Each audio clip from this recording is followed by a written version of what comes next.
Change yourself, change your future. Ayo Hijrah Finansial. Bismillahirrahmanirrahim. Assalamualaikum warahmatullahi wabarakatuh. Teman-teman sekalian, malam ini adalah malam 21 Ramadan. Tanpa terasa kita udah masuk kepada asyarah min awakhir Ramadan, 10 malam terakhir Ramadan. Kalau kita belajar dari sejarah Nabi SAW, Nabi itu punya hobi itikaf namanya di 10 malam terakhir.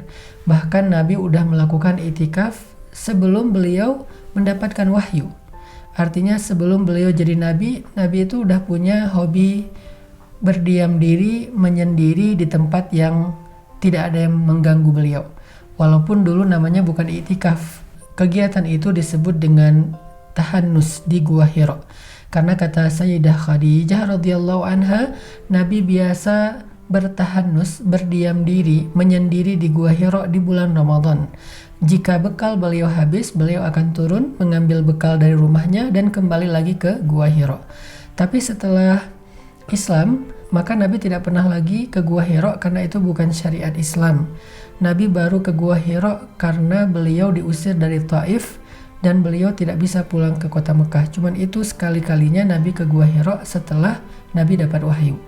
Lalu bagaimana dengan ibadah itikaf setelah Islam? Setelah Islam, Nabi membiasakan itikaf di depan Ka'bah. Salah satu di antara adegan itikaf yang sangat mengharukan adalah itikafnya Nabi sepulang dari Taif, lalu beliau ke Gua Hira.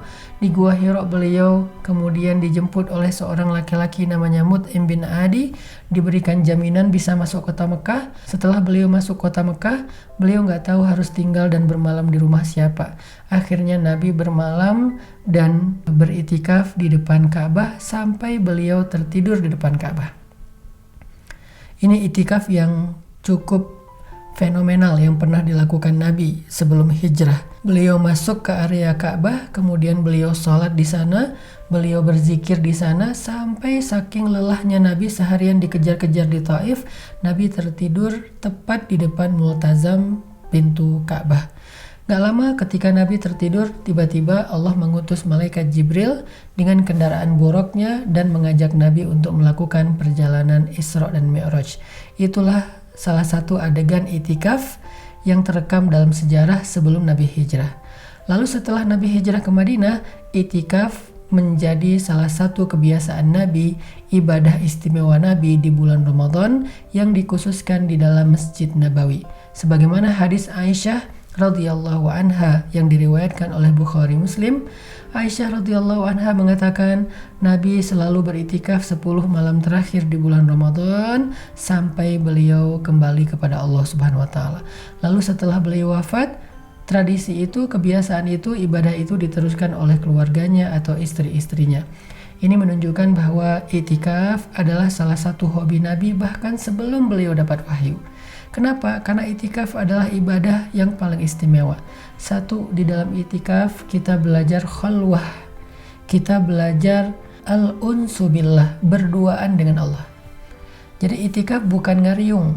Kalau bahasa Indonesianya ngumpul-ngumpul. Itikaf itu bukan nongkrong bareng geng. Itikaf itu adalah kesempatan kita al-unsu billah, berduaan dengan Allah. Karena udah setahun ini kita kayaknya nggak punya waktu buat al-unsu billah, berduaan dengan Allah. Karena udah setahun ini kita sibuk dengan kerjaan kita, sampai di rumah udah capek, kita kalau ke masjid juga cuman sholat doang terus balik lagi ke rumah. Kita nggak sempat curhat sama Allah, nggak sempat munajat sama Allah, nggak sempat zikir yang tenang, hanya mengingat Allah dan nggak terganggu dengan yang lain-lain. Nah, pas itikaf inilah kesempatan kita untuk berduaan dengan Allah Subhanahu wa taala. Disebut dengan istilah khalwah atau disebut dengan istilah al-unsu billah. Itu hobinya para anbiya.